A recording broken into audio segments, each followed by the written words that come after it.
नमस्कार, आप देख रहे हैं black and white news. Azamgarh से आज की सबसे बड़ी खबर। आजमगढ़ जिले के रामपुर मूसेपुर रेलवे क्रॉसिंग के पास पानी टंकी के समीप गुरुवार को चौहान समाज का ऐतिहासिक आयोजन हुआ। इस दौरान चौहान प्रबुद्ध मंच के नए कार्यालय का उद्घाटन सदर लोकसभा के सांसद और लोकप्रिय नेता माननीय धर्मेंद्र यादव ने फीता काटकर किया। इस अवसर पर भारी संख्या में चौहान समाज के लोग उपस्थित रहे। कार्यक्रम की अध्यक्षता आदरणीय मनोज चौहान ने की। मुख्य अतिथि सांसद धर्मेंद्र यादव रहे, जबकि विशिष्ट अतिथि के रूप में विधान परिषद सदस्य एवं नेता प्रतिपक्ष लाल बिहारी यादव और लालगंज लोकसभा के जिलाध्यक्ष हवलदार यादव मंचासीन रहे। सभा में जिले भर से चौहान समाज के प्रमुख चेहरे, पूर्व प्रधान, वर्तमान प्रधान, जिला पंचायत सदस्य, डॉक्टर, इंजीनियर, शिक्षक और वकील शामिल हुए। समाज सेवी और कार्यक्रम के आयोजक लल्लन चौहान ने कहा कि आज़ादी के 79 साल बाद भी हमारा समाज बिखरा हुआ है। अब वक्त है कि चौहान समाज एक झंडे तले लोहे की तरह खड़ा हो।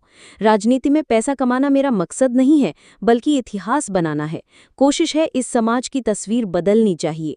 सभा के दौरान चौहान समाज के जयकारों से पूरा माहौल गूंज उठा। सम्राट पृथ्वीराज चौहान अमर रहें, चौहान समाज जिंदाबाद, जय हिंद, जय चौहान समाज, जय पृथ्वीराज चौहान, जय समाजवाद। और आखिर में पूरे जिले से आए समाज के नेताओं और कार्यकर्ताओं ने संगठित होकर समाज को राजनीतिक और सामाजिक ताकत दिलाने का संकल्प लिया।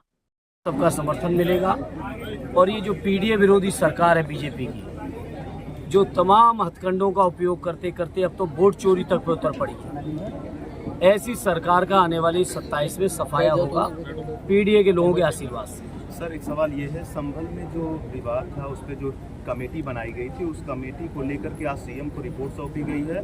मौलाना रशीदी ने उसको ये बताया है कि वो रिपोर्ट पूरी तरह से गलत है, इस तरीके के आरोप लगाए गए हैं। तो संभल के जो मामले, देखिए, सवाल ये कि कमेटी में कौन लोग थे, किसके द्वारा नियुक्त की हुई और किनको रिपोर्ट जा रही है। जब सरकार सुनियोजित तरीके से घटनाएं खुद करवा रही हो, सरकार के बैठे हुए जिम्मेदार अधिकारी करवा रहे हो, तो आप और हम समझ सकते हैं कि सरकार की नियुक्ति समिति क्या रिपोर्ट देगी। और मैं इस मौके पर इतना ही कहूँगा प्रदेश भर के लोगों को कि बीजेपी के लोगों के पास अब कुछ बचा नहीं है। किसी मुद्दे पे वो सफल नहीं हुए। 2014, 2017, 2019, 2022 और 24 5 चुनावों के अपने घोषणा पत्र में किसी भी घोषणा को पूर्ण नहीं कर पाए।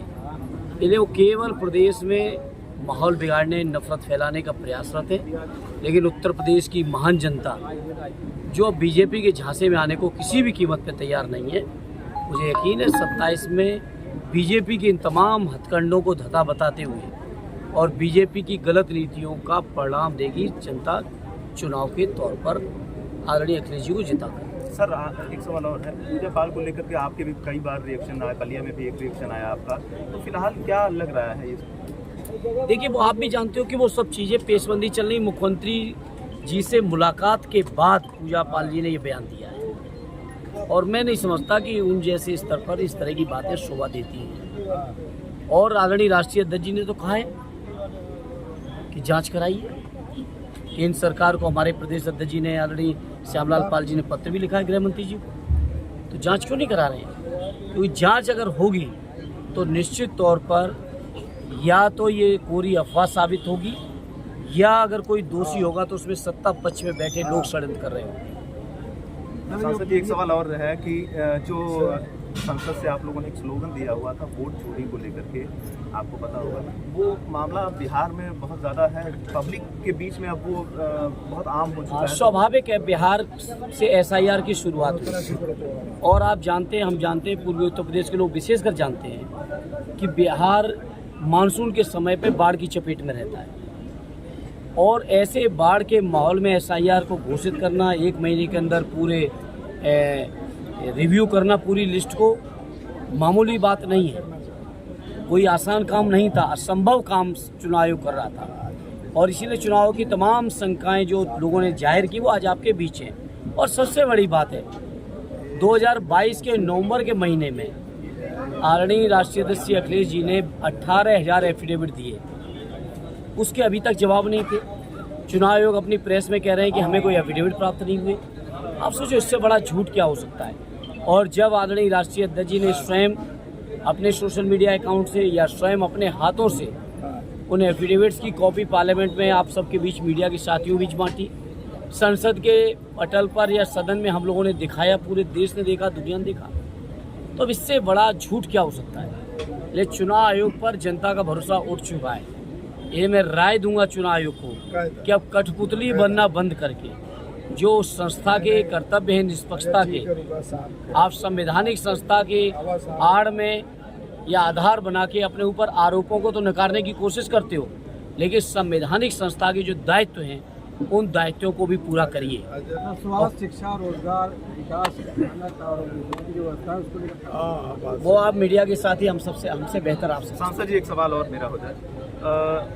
यूपी सरकार में मंत्री, मत्स्य विभाग के मंत्री हैं, वो अपने ही लोगों पर सवाल उठा रहे हैं कि पार्टी में जो नीतियां हैं वो नहीं सही हैं, उनको इकट्ठा किया जा रहा है। आप भी जान रहे होंगे, निषाद जी हैं, तो उनके भी प्रेस कॉन्फ्रेंस आपने देखा होगा, गोरखपुर में एक प्रेस कॉन्फ्रेंस किए हैं। वो आखिर इस तरीके की समस्याएं क्यों आ रही है पब्लिक एंगल पे?